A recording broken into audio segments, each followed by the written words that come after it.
So we call this conference our Hispanic Wealth and Housing Policy event. And I just want to open up with a little bit of a conversation about both. As I think many of you know, Narp was started 24 years ago by a gentleman by the name of Ernie Reyes and myself. Ernie was a real estate broker in San Diego, California, and I was a mortgage broker, and we did a lot of business together. And whenever we closed a transaction, we would celebrate by having a Mexican breakfast together and philosophize about life and our ambitions and our families. And one conversation led to a big idea. And I will be honest, as a 30-something-year-old small business owner, my motivation for starting NAHREP was probably more about a personal aspiration than it was necessarily about something philanthropic, at least not at the time. Ernie saw things from more of a political lens. If you don't know, before his career in real estate, he was the chief of staff for Leon Panetta when Mr. Panetta was a congressman up in Northern California. One of the first things that I did when we started the organization is I went on what I call a listening tour. And I met with many of the largest corporations servicing our industry. And I said the same thing to pretty much all of them, that there was this tidal wave of Hispanic homebuyers coming around the corner, and they needed to prepare. They needed to have the right people, they needed to have the right products, they needed to learn how to market and reach this community. And every one of those meetings ended with everybody nodding their head in agreement. But none of those companies did anything after those meetings. And I don't think it was because they didn't believe me. Maybe they didn't believe everything that I was saying at the time. But I learned something through those meetings that has sort of guided me along the way. And that was the issue of market-based solutions. I think that today we use the acronym DE&I, diversity, equity, and inclusion. And I learned that many of the largest corporations in America had people employed back 24 years ago. We didn't call it DE&I, but who were there to deal with people just like me. And I think it's one of the things that maybe we didn't get right when it comes to the whole DE&I issue and movement. And that is, I don't think we sold it for what it really was all about. It really was all about growth and market share and profit opportunity and eliminating artificial barriers that have kept certain segments of our population from rising to their proper positions in our economy. It was never about lowering the bar and getting people in positions that didn't deserve those opportunities. It was about widening the window. And that stuck with me from the very beginning. Now, one of the reasons why I'm so passionate about entrepreneurship is because I noticed that things started to change when a handful of startup companies started to achieve scale, and those companies were addressing and focused on the Hispanic market, laser focus on the Hispanic market. And when those companies started to get large and take market share from some of the bigger companies, then the conversations about the Latino market changed. It changed from a conversation about what the right thing to do is and what the fair thing to do is and about being good corporate citizens to, if we don't do this, we're going to continue to lose market share. And some of us might even lose our jobs. And that's a paradigm shift that has occurred over the last, I think, decade or two, and something that we want to see continue. I call that a multiplier effect. This past year, I was invited to be the graduation speaker at the UC Irvine School of Business.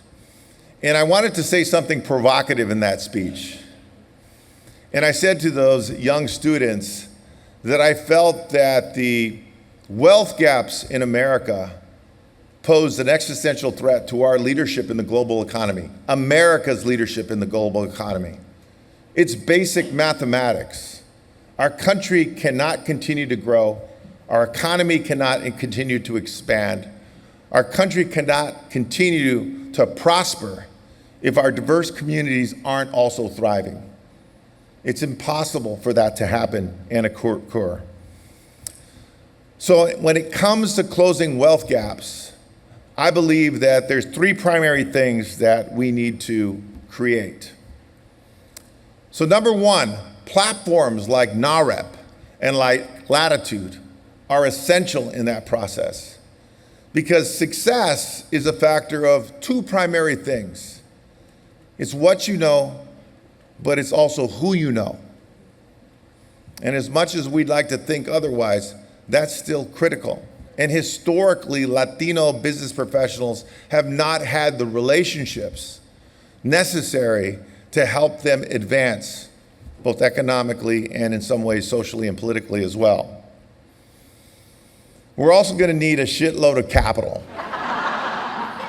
Capital drives our economy. I had a conversation with an individual who was Latino who used to head private equity for Merrill Lynch. His name is Angel Morales, a very smart guy. And he told me, Gary, you got to stop using the phrase access to capital. You got to start using the phrase connections to capital. And I said, what's the difference? And he says, I'll tell you the difference. The difference is tomorrow, some 20-something-year-old white kid is going to raise $10 million for an idea he has for an app. And that doesn't happen because he has access to capital. It happens because he has connections to capital. And that's a nuance that's very significant and why platforms like NAHREP and Latitude are so important. And I think the last thing we need some gangster entrepreneurs. Do we have some of those in the audience here today? Come on. We need innovators. We need bold leaders from the business community. We need people like you to accomplish things that our predecessors were not able to accomplish. And I know that we have the talent. Those wealth gaps that exist, I guarantee you, don't exist because we don't have the work ethic. Nobody works harder in this country than immigrants, especially Latino immigrants. So we have all of the tools, and it's our time now to put it all together. And when that happens, not only will Latinos thrive in this country, but our US GDP will increase by trillions of dollars, and America will continue to provide leadership in our global economy. And that's the objective.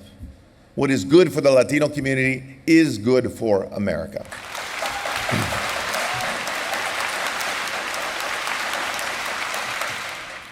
Now, in 24 years, I'm not sure that I've encountered a political environment and a policy conundrum like we're facing this year. I think this is our wake-up call as an organization and as a real estate community, because we are being challenged like never before in our history.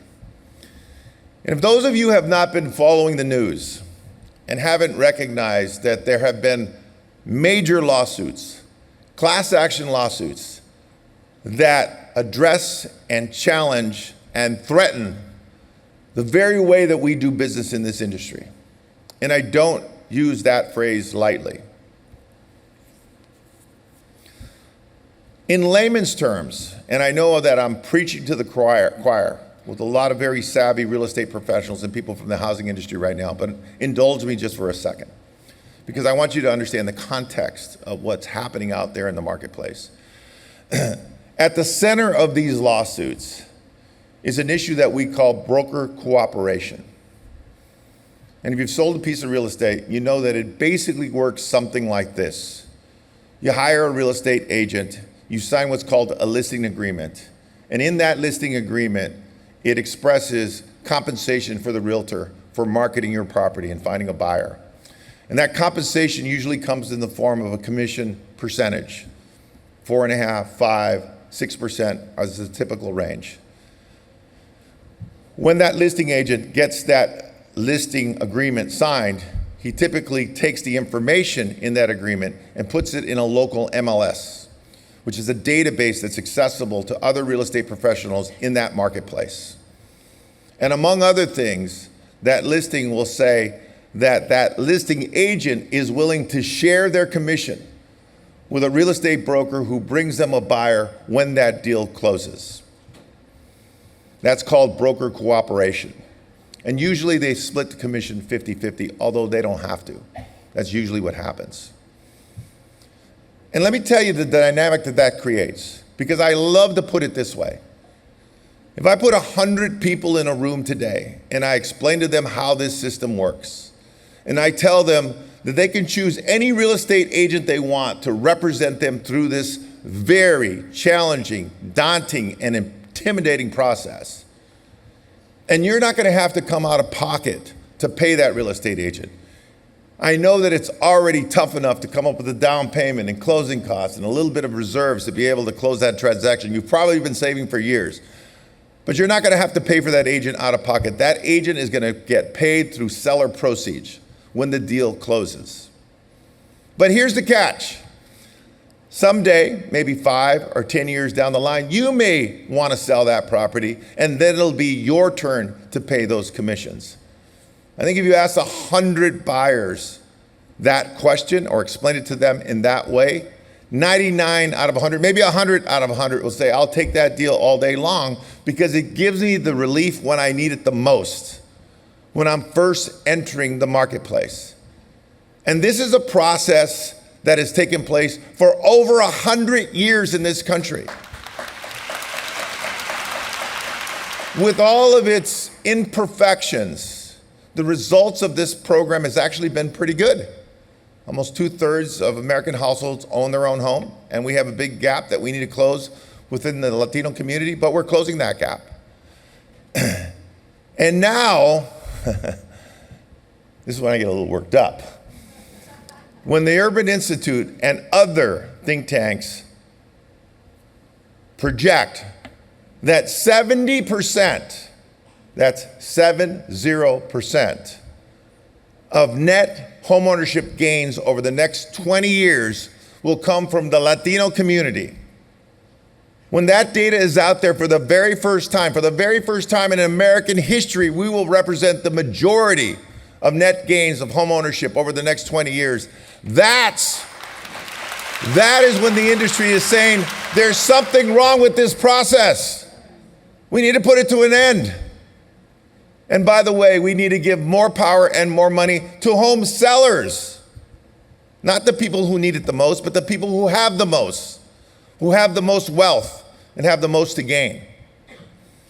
That is what our industry is facing right now. And I know that there's some very smart people and some good people, some consumer advocates, some members of our government who have this totally wrong. They believe that somehow through osmosis, that this is going to end up good for consumers. That real estate commissions are going to go down, and by extension, affordability is going to improve. You know what I say to that?